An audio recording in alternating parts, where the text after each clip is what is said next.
Shalom to my brothers and sisters. I wanted to talk today about an article or some news that's circulating that in 2014, this government has plans on eliminating food stamps for a huge population of people.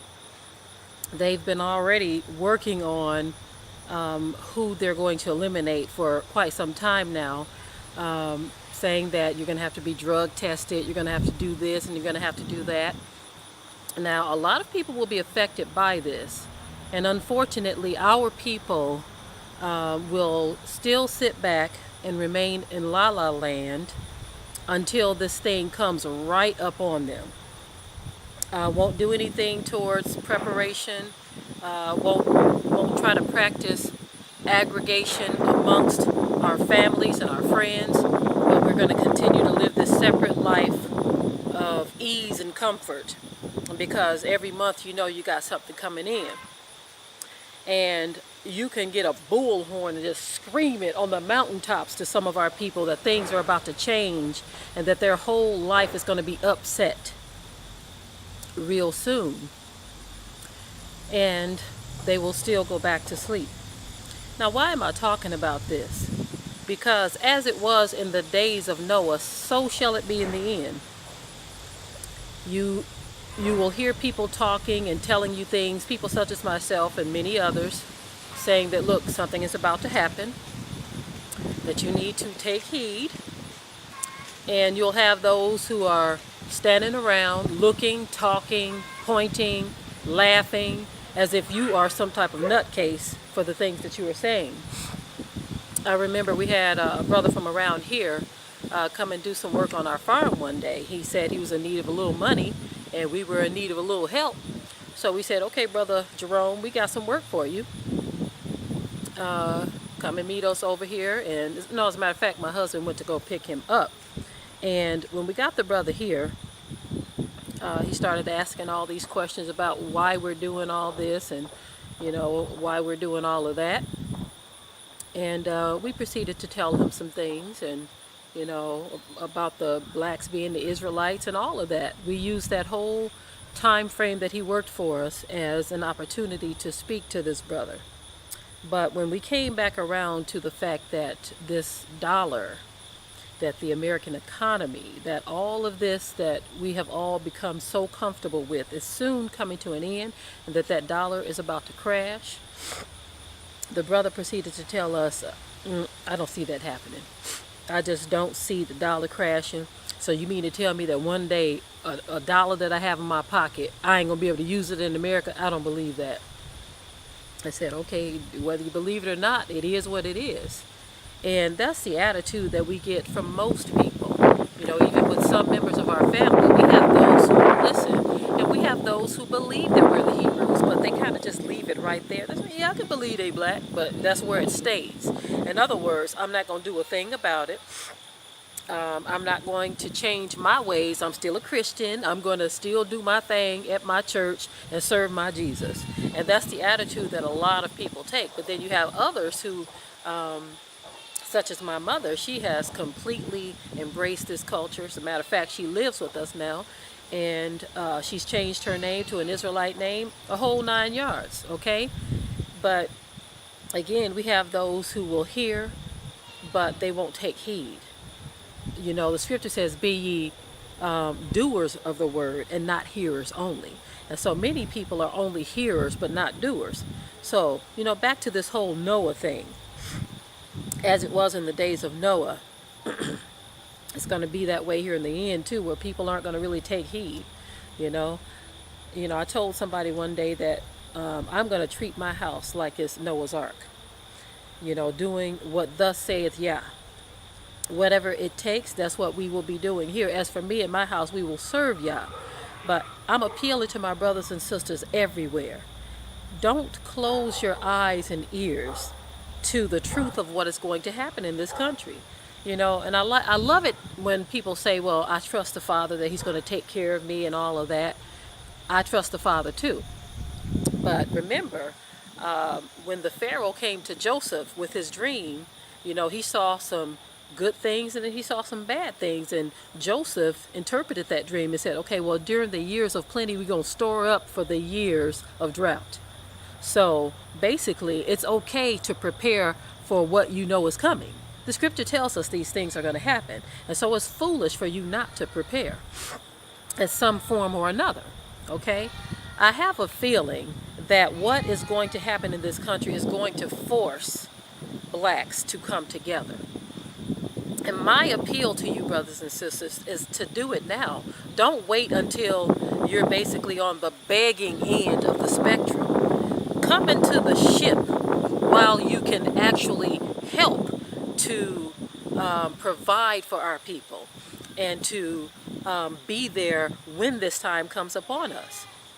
You know, I see a lot of communities springing up all over the place, and some of these communities are actually bringing in Gentiles.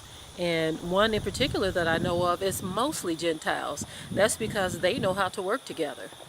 And of course the leader is black, but these people have said, look, whatever it takes, I'm going to follow after this Hebrew man because he knows what he's talking about and he knows what he's doing. But too many of us, we've talked to several people who the question always comes, who's in charge? And the only thing that I can say to that is that Judah has always had this problem with separating from the tribe, if you know what I mean.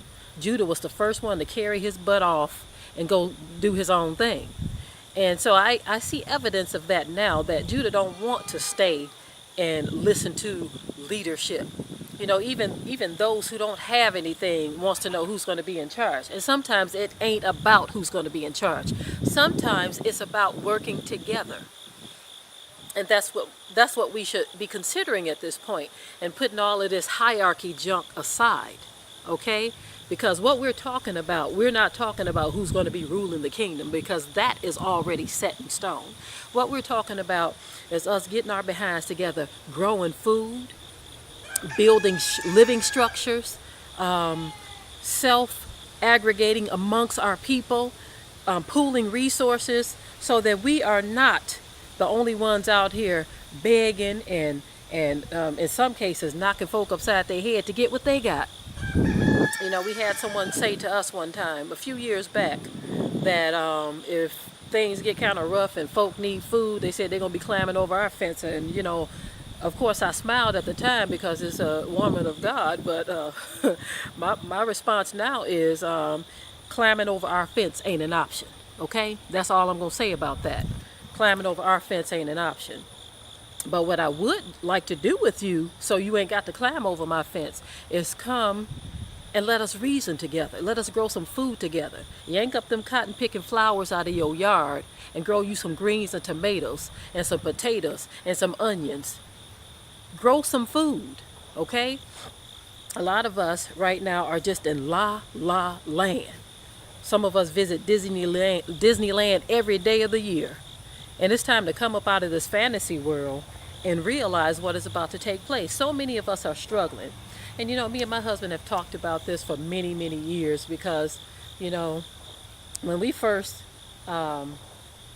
started to try to venture into real estate years ago, we tried to pull a group of family together. And they came with every excuse as to why not to do it. You know, what about this and what about that, and but what if this don't happen and what if that don't happen? And while they were still complaining, me and my husband went out and bought 5 houses. You know, and months down the line, after we got to our 10th house or so, that same group of people came back and said, well, y'all ready to do this now? The ship done already sailed, okay? We already doing this. And so what I'm saying right now, what I'm saying to my people right now, is there are things that we need to be talking about right now.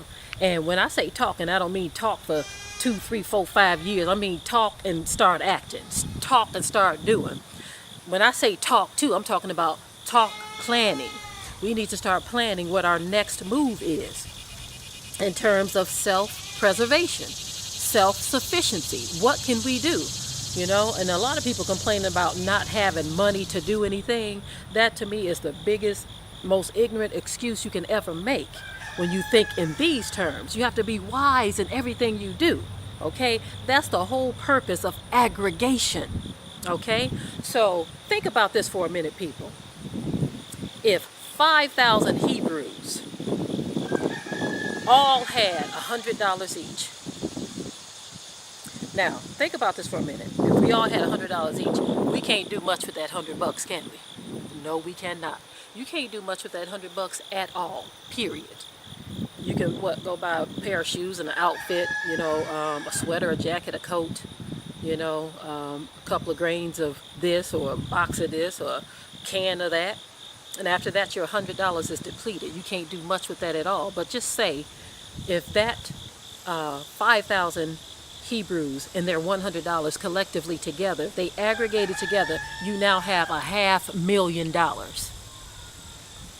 And so that is the whole basis of aggregation, learning how to pool resources. With that $500,000, you can put a whole community in place if you play your cards right. With that $100, you can't do jack with it. You can't even buy a blade of grass with $100. But see, until we get past this ignorant mindset of, dividing. I'm going to do a video later about this article I read that this European gentleman wrote about how to get rid of us. It's very important that we understand these things because their plan is working. And part of that plan was divide and conquer. We are so divided. Every other nation on this earth know how to work together but us. And we have to ask ourselves, what the hell is wrong with us that we can't work together? I'm sitting here, I'm telling you. To me, it should send off a burst of excitement in your mind when I say to you that if 5,000 of us had $100 each, we now have $500,000. That to me should send off a level of excitement that we can achieve something now. But most of us will look at that statement and that scenario, and we will just turn around and we'll take that $100 and we'll spend movie night out with the family. We'll take them go see the latest flick, and you go pay some wicked company, $6, $7 for a bucket of popcorn for the whole family, your tickets, and once you pay for everybody, you done spent that $100. We have got to get out of this zombie-like state that we're in, because right now we're acting like zombies. We're acting like the walking dead. You hear me? And in this house, I always like to say this, as for me and my house, we will serve Yah, and our eyes are wide open.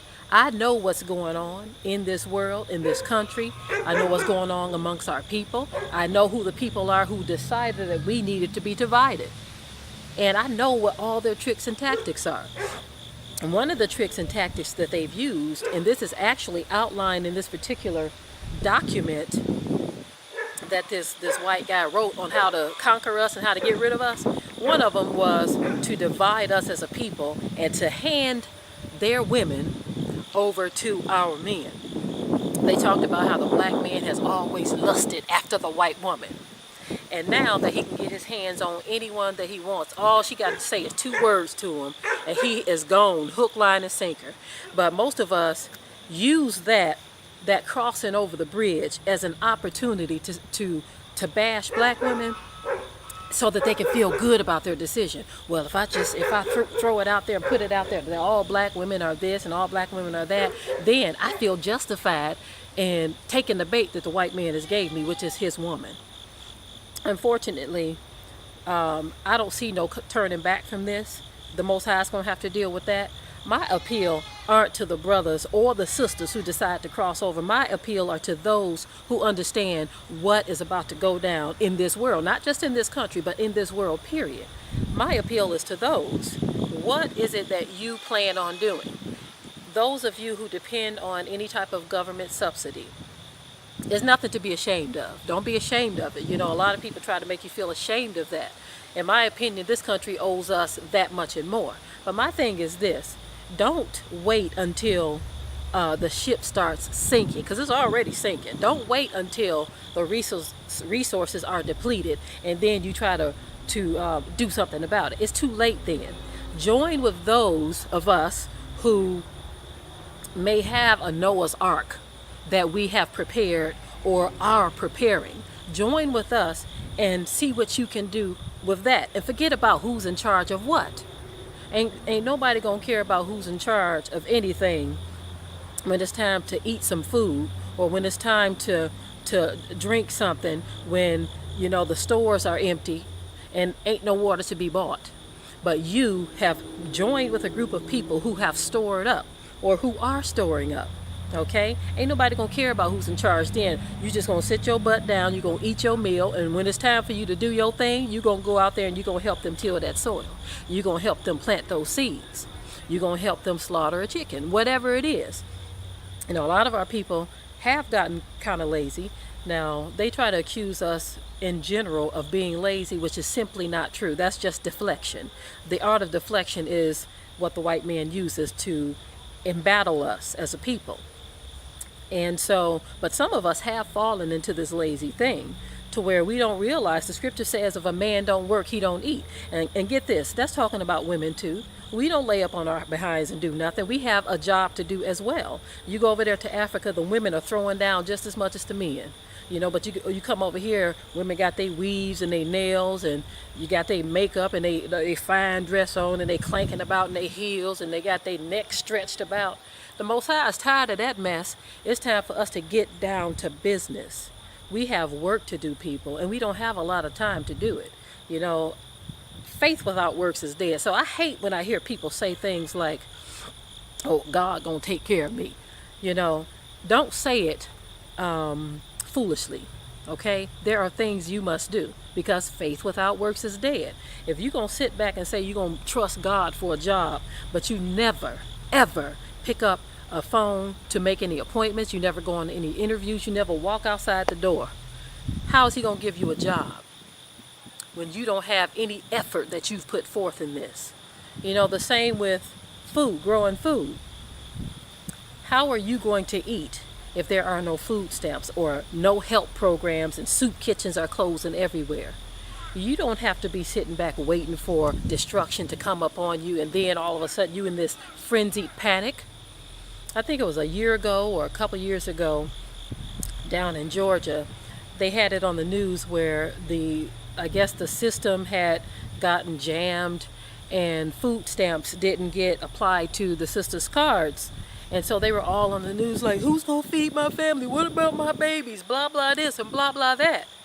Okay, and get this, I'm not putting my sisters down. I'm just trying to say, look at the situation you were thrust into because of a computer glitch and that fear that came on you because of it. So doesn't it make sense to try to prevent that, if you can, from happening? Now, I'm not saying that everyone is going to go out and just buy a whole bunch of land and start growing food and doing stuff like that. What I'm saying, if we learn how to aggregate, if we learn how to pool resources, if you have some land, why don't you consider doing something in a community aspect with the right people?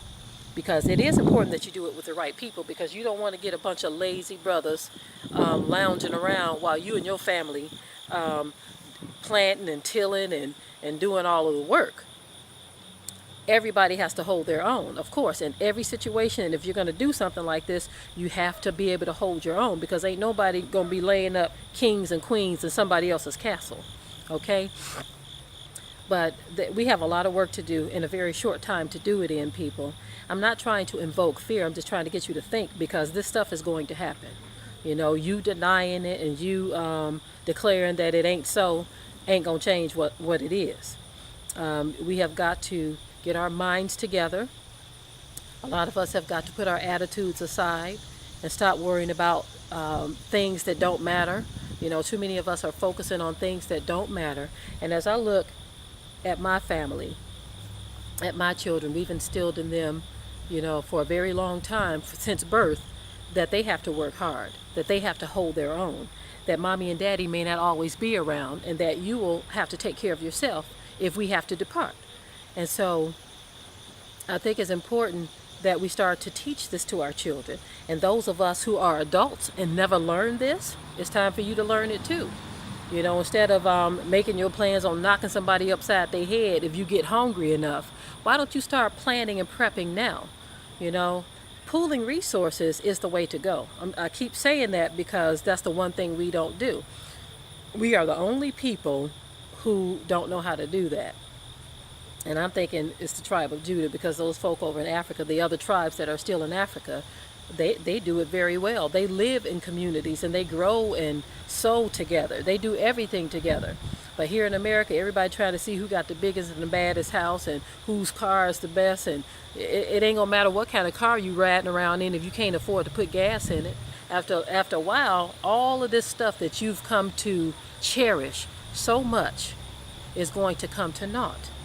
A man's life doesn't consist in the abundance of things which he possesses. Okay? So what I'm trying to appeal to you to do, people, is get with those who are ready to do something. Don't waste time with people who just want to stay stuck on stupid. Don't waste time with that. You know, I don't have time for that. Me and my family, we don't have time for that. If we were to open up our farm to families to come here, we most certainly wouldn't be dealing with nobody who feel like they too cute to work. No brother who feel like that he don't have to do nothing, but he want to sit down to a plate of food. Nothing like that's going to happen. Because if me and my children can get out here and work, if my husband can build stuff around here and keep the animals intact, and and he and my son tilling the ground in preparation for planting and doing this and doing that, then I feel like anyone who comes here can do the same thing. But we have to get rid of that lazy mindset and understand that, look, we are going to be forced into this. Many of us are going to be forced to move back in with parents or cousins or uncles. And personally, I think it's a good idea if you move in together instead of paying all of this rent and money out all over the place. I've always thought it was ignorant when I think about how other cultures live. Sometimes if you really step back and look at things, you'll see how foolish we've been. We have whole families. If you add all their mortgages up, they're spending $30,000, $50,000 a month on either rent or mortgages. That is really ignorant when you think of what you can do with $40,000 or $50,000 a month. Now I'm talking about whole families, cousins, uncles, grandparents, and siblings. All of the money we pay out so we can say, look at my bad crib over here. Look at my bad crib over here. Look at my place over here, my place over there.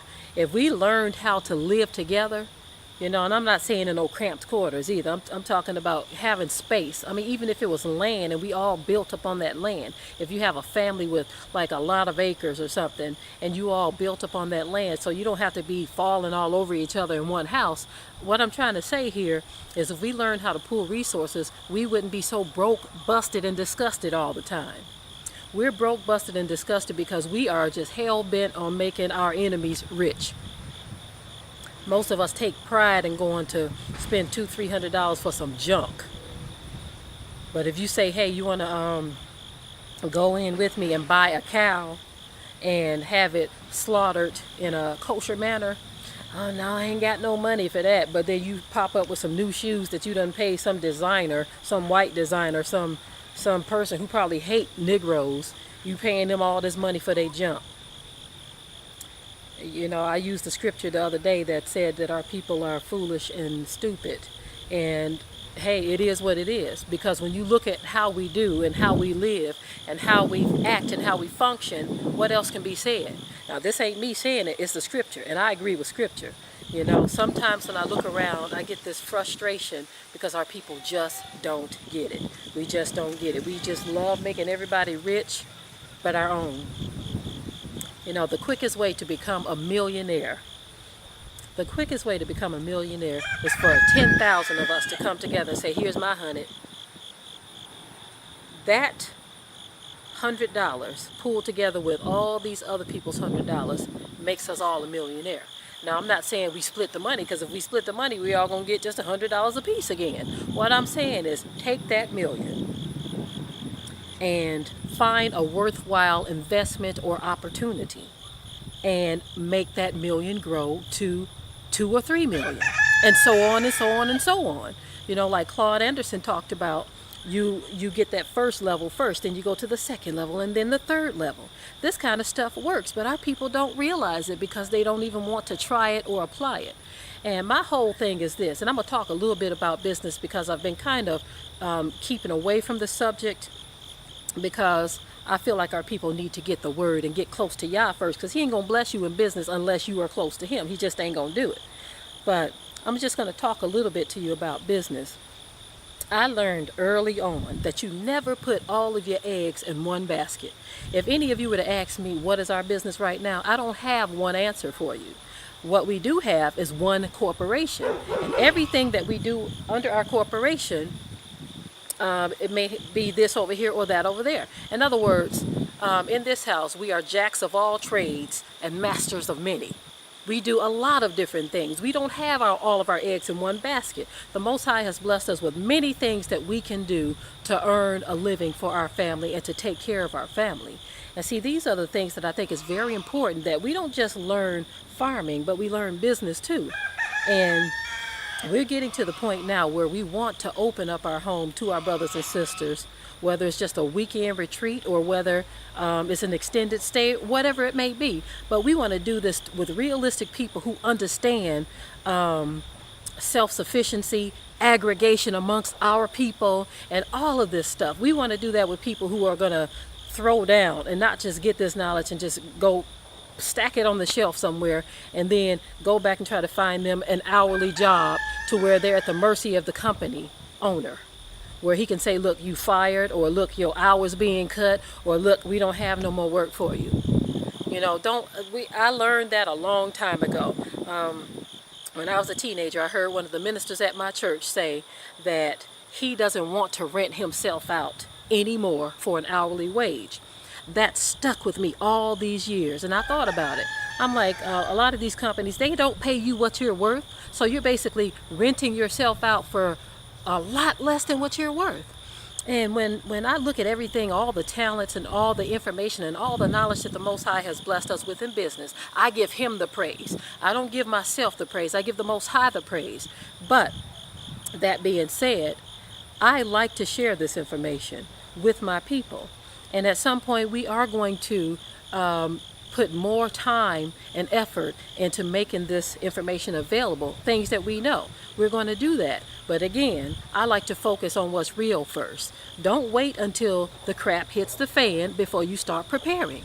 We need to get our food growing. We need to get our food stored. We need to get our families' minds right. We need to get them out of the public food system, because they are doing nothing but damaging more and more the minds of your children. This thing is a full circle of events that we have to tend to daily. We have to. We have no other choice at this point. What happened down in New Orleans with Hurricane Katrina was just these people showing exactly how they're going to treat natural disasters and how black people will be put on the back burner. Now, if you want to sit back and still have confidence in this system, thinking that they're going to have your back and got you covered, you are sadly mistaken, and you will be just like some of our poor brothers and sisters who learned the hard way that these people in this country don't care about you. They simply don't. You wishing and hoping that it's true, that they do care about you, is not going to make it happen. So what I say to my people right now is to learn how to aggregate. And I know I've said that word a dozen times. I've been saying it to my children and all of this. I've been really hammering this home because I think it's so very important that we learn this. I fear for some of my people because some of them you can't even reach. Some of our people don't even like to stay in the loop on anything. And it's going to be like the scripture says, like a snare. Destruction is going to come upon this earth. You know, and it always hits our people first because everybody else looking out for theirs. And we're the only people, you know, some of us get knowledge and we don't even try to bring it back to our people. And then some of us who do try to bring it back to our people just close their ears. I don't want to hear what you're talking about. My life here in America is just too great to accept that you're saying this is about to come to an end. Okay, well, I'm saying it and I'm going to say it again. It's about to come to an end. And if you don't want to accept it, if you don't want to believe it, you shall soon see what is about to happen in this place. There are so many of us who have information and knowledge about certain things, and we are perfectly willing to share with our brothers and sisters. But you have to make that first step, and you got to become realistic. Become realistic and stop messing around. Okay, we are messing around way too much as a people, and my time is about to run out, so I'm going to have to restart it.